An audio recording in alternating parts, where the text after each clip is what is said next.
Monsieur Macron et ses sbires veulent nous mettre à la retraite à 64 ans.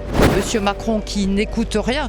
Dans un pays dit démocratique, il y a des gens, parmi les gens pauvres, 50% des gens mangent une fois par jour.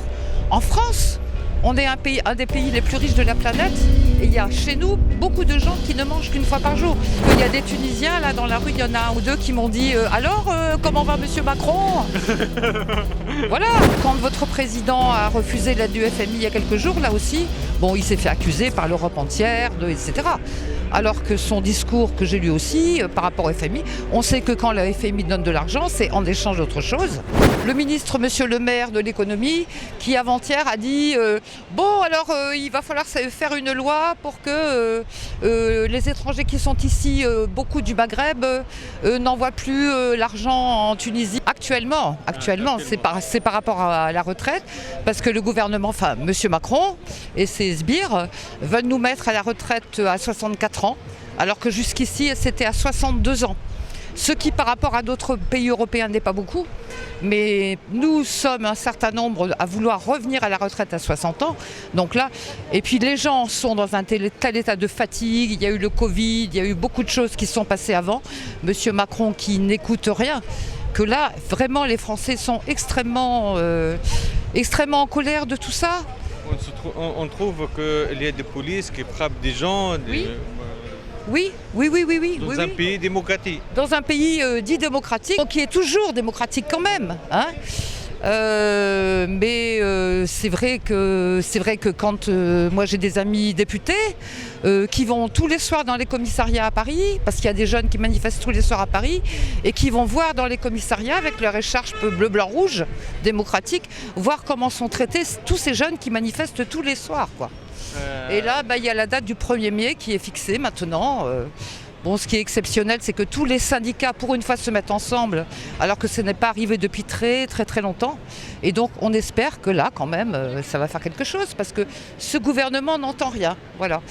Donc, c'est vrai que ça fait drôle de venir en Tunisie, où on sent qu'il se passe des choses aussi. Et en fait, l'histoire est en marche en France, et l'histoire est en marche ici aussi.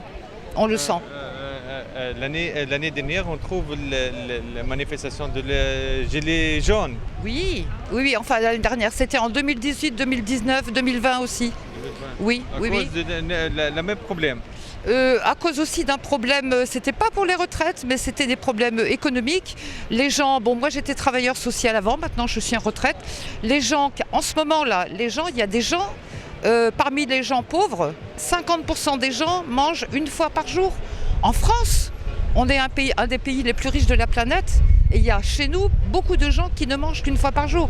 Et l'histoire des Gilets jaunes, il y a 4 ou 5 ans, ça commençait déjà.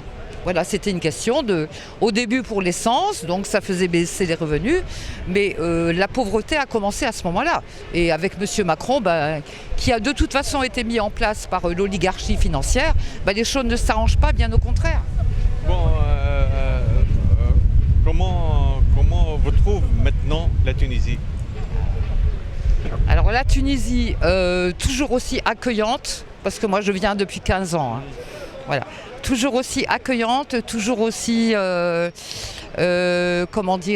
diversité, toujours aussi, moi je sens un mélange de laïcité, d'égalité homme-femme, qui sont une tradition tunisienne qui date de Bourguiba, voilà, donc que je connais bien. Bon, j'ai suivi quand même les événements en Tunisie aussi depuis la révolution de 2011, puisque j'étais là en 2011, 2012, 2013, tous les printemps. Hein. J'ai même fait les manifestations par rapport aux attentats du Bardo, j'étais là aussi. Hein. Vous êtes à Bardo Non, j'y étais pas, non, mais j'étais au printemps ici, quand il y a eu la grande manifestation, juste après les attentats du Bardo, et que les Tunisiens, on était 100 000 ici, là, je défilais avec eux, et les Tunisiens qui pleuraient, et moi aussi, et qui disaient Charlie Bardo. Voilà, donc c'est vrai que je ressens la même chose ici. Bon, en plus, voilà, je vois que votre histoire depuis quelques jours est en train de s'accélérer aussi. Bon, apparemment dans le bon sens, hein, donc voilà, c'est... Inch'Allah. Voilà, très intéressant, Inch'Allah, comme vous dites. Et quel est le plat préféré ici en Tunisie? Le plat préféré des Tunisiens? Bien sûr. Alors qu'est-ce qu'il y a? Il y a la salade méchouia, bon, le couscous, les petits gâteaux arabes, voilà. Tabga. Voilà. Hein? Tabga, vous la connaissez? Ça fait 5 ans que je ne suis pas venue. Qu'est-ce que vous dites là? Tabga. Non. Ah. C'est quoi? C'est de pain, Oui. pas traditionnel ici en Tunisie. Ah non, ben ça je... Non, Voilà. Non. couscous, macarona. Oui, bien sûr, voilà, Ah, tout bien ça. sûr, Ouais. tout ça. Tout ça, ouais. Ok. Je reprends Merci. contact, voilà. Et avec, voilà, je fais visiter à cette camarade là, qui est venue avec moi. Après, certains m'ont dit, oh là là, tu vas en Tunisie avec ce qui se passe et tout. J'ai dit, mais oui, bien sûr que je vais en Tunisie avec ce qui se passe. Bien sûr. Même en France, sûr. il se trouve. Mais le combat est international, parce qu'il y a des Tunisiens, là, dans la rue, il y en a un ou deux qui m'ont dit alors, comment va Monsieur Macron? Voilà, le combat est international. Le combat contre les oligarchies diverses est international. Bon, comment tu trouves bon, racisme, on accuse dernièrement Monsieur le Président Kais Saied à cause de le subsaharien ici en Tunisie. J'ai vu ça, oui. Comment tu trouves Alors moi, j'étais en France à ce moment-là. Bon, je sais comment les pays européens peuvent réagir par rapport aux événements qui se passent en Tunisie. Voilà, je sais qu'il peut y avoir une lecture des pays européens et de la France en particulier, hein, avec les USA aussi, etc., qui ont une lecture bien particulière des événements qui se passent en Tunisie.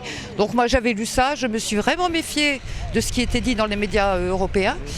Et voilà. Et nous, on a aussi notre ministre de l'Intérieur, le ministre Monsieur le maire de l'économie, qui avant-hier a dit il va falloir faire une loi pour que les étrangers qui sont ici, beaucoup du Maghreb, n'envoient plus l'argent en Tunisie. Voilà. Donc moi, je me méfie beaucoup de ça. Il faut voir ça de près, quoi. Mais on sait que les médias européens sont quand votre président a refusé l'aide du FMI il y a quelques jours, là aussi, il s'est fait accuser par l'Europe entière, etc.